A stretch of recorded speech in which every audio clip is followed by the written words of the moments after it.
Bonjour à tous, bonjour à toutes, je me présente, je suis Manuela Ivano, je suis coach thérapeute en thérapie comportementale, cognitive, émotionnelle et j'exerce également en tant que formatrice et consultant sur tout ce qui est soft skills, compétences psychosociales, prévention de risques psychosociaux et de la souffrance au travail. J'exerce mon activité au cabinet médical de Marly, à côté de Valenciennes.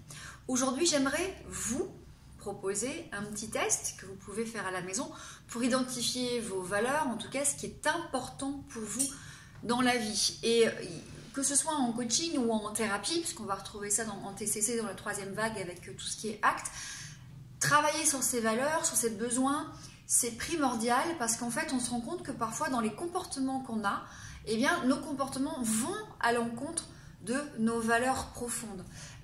Qu'est-ce que je pourrais vous donner comme exemple ?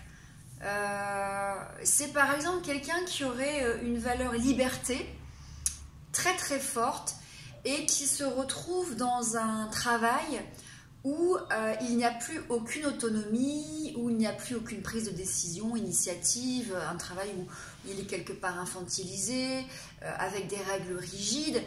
Cette personne en fait va devenir très très malheureuse. Qu'est-ce que je peux encore vous donner comme autre exemple ?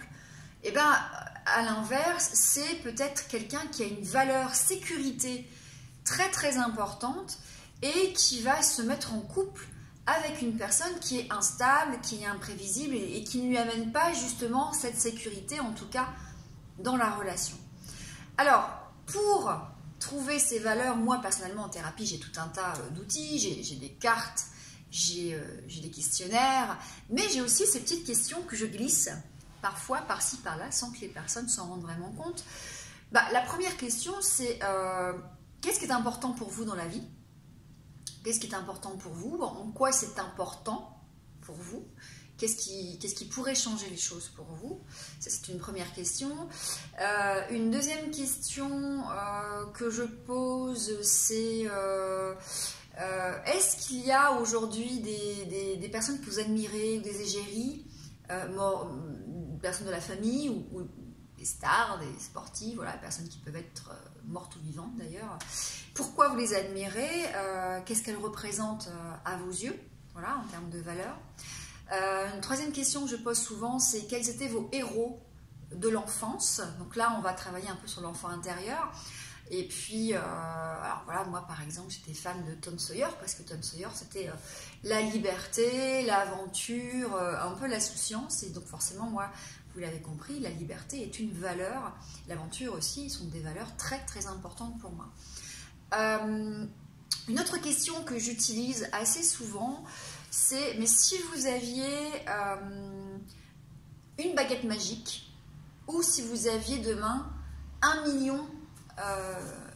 milliard d'euros, voilà, vous gagnez 1 million d'euros ou 1 milliard d'euros loto, qu'est-ce que vous allez faire, comment vous allez utiliser votre temps, à faire quoi?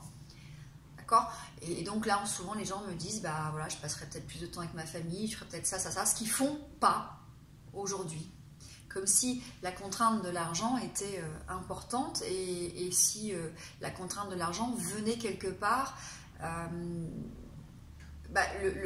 retirer des parenthèses du temps en fait à accorder à ce qui est important pour eux en termes de valeurs et de besoins. Il y a aussi une question que je pose qui est, voilà, vous êtes sur votre lit de mort ou bien l'épitaphe aussi, voilà, qu'est-ce que vous aimeriez qu'on dise de vous? Vous êtes sur votre lit de mort, ou imaginez vous avez 95 ans et puis il y a votre petite fille, votre petit-fils qui vient vous voir et qui vous dit, mais mamie, quand tu avais l'âge que vous avez aujourd'hui, hein, si vous avez 50 ans par exemple, imaginez que voilà, vous êtes quelques années projetés dans le futur et vous avez 95 ans et votre petite fille vous dit, mais mamie, quand tu avais 50 ans, à quoi tu passais vraiment beaucoup de temps et c'était pas forcément nécessaire ou c'était pas utile? Et quels sont les regrets en fait que tu aurais à 95 ans quand tu vois ta vie de 50 ans? À quoi est-ce que tu ne passais pas assez de temps? Avec qui est-ce que tu ne passais pas assez de temps? Voilà. Quelles sont les choses que tu fais aujourd'hui et que tu te rends compte que finalement si tu continues à les faire à 95 ans, ça n'aurait pas forcément beaucoup de valeur pour toi, ça serait peut-être des futilités, ça serait peut-être inutile, et puis c'est peut-être aussi des choses que tu n'aurais pas faites, où là tu pourrais avoir des regrets. Donc quelque part c'est des choses que tu aurais faites où tu as des remords, des regrets, et des choses que tu n'as pas faites où tu peux avoir des regrets. Voilà ces différentes questions que vous pouvez vous poser pour travailler sur vos valeurs et sur vos besoins.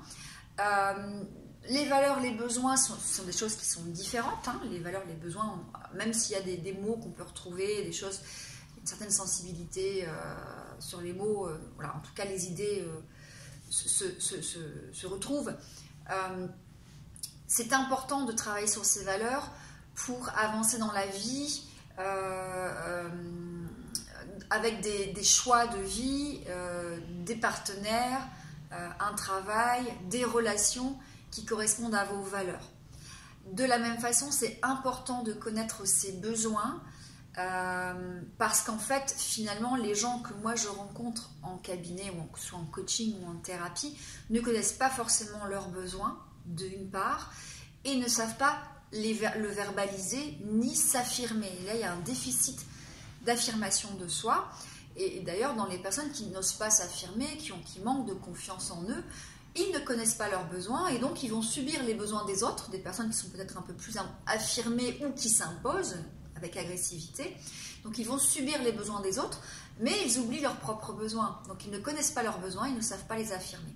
Voilà pourquoi c'est important de travailler à la fois sur ses valeurs, sur ses besoins.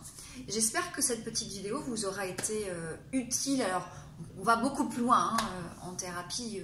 Là, on est vraiment plus sur les questions types, mais on travaille avec vraiment... Moi, je travaille beaucoup avec le photolangage, pour ceux avec qui j'ai travaillé. Vous savez que j'ai différents jeux de cartes, à la fois sur les besoins, sur les valeurs, et qu'après, derrière, on creuse. Hein, on creuse chaque besoin, on creuse chaque valeur. Prenez soin de vous et bon travail. À très bientôt.